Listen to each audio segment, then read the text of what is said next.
Iran এবং ইসরায়েলের মধ্যে যখন চরম উত্তেজনা আর যুদ্ধের ভয় কাজ করছে, তখন একটি খবর ইরানের জন্য কিছুটা আশার মতো শোনাচ্ছে। সামাজিক যোগাযোগ মাধ্যমে অনেকেই বলছেন ইরানের পুরনো বন্ধু ও মিত্র উত্তর কোরিয়ার নেতা কিম জং উন তার বন্ধুকে সাহায্য করতে নতুন পরিকল্পনা নিয়ে এগোচ্ছেন।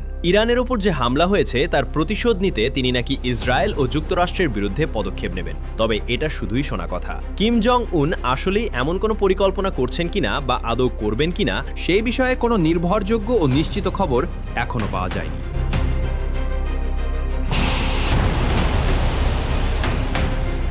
এখন পর্যন্ত উত্তর কোরিয়া শুধু মুখেই ইরানের পক্ষে তাদের শক্ত অবস্থান দেখিয়েছে। তারা সরাসরি কোনো সামরিক সাহায্য পাঠায়নি বা এই সংঘাতে জড়ায়নি। উত্তর কোরিয়ার পররাষ্ট্র দপ্তর এক বিবৃতিতে বলেছে, যুক্তরাষ্ট্র ও ইসরায়েল ইরানে যা করেছে তা একটি স্বাধীন দেশের সার্বভৌমত্বের ওপর হামলার সমান এবং এটা আন্তর্জাতিক আইনের সুস্পষ্ট লঙ্ঘন।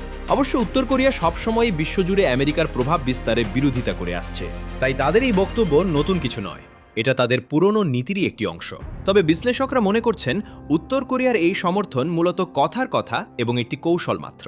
তারা সরাসরি যুদ্ধক্ষেত্রে সেনা পাঠিয়ে ইরানকে সাহায্য করবে এমন সম্ভাবনা খুব কম, কারণ এমনটা করলে উত্তর কোরিয়ার জন্য ঝুঁকি অনেক বেড়ে যাবে। জাতিসংঘ তাদের ওপর আরও কঠিন অর্থনৈতিক নিষেধাজ্ঞা চাপিয়ে দিতে পারে, যা তাদের দেশের দুর্বল অর্থনীতিকে আরও খারাপ করে তুলবে। এছাড়াও এই যুদ্ধ তখন শুধু মধ্যপ্রাচ্যে সীমাবদ্ধ না থেকে সারা বিশ্বে ছড়িয়ে পড়ার গুরুতর আশঙ্কা তৈরি হবে।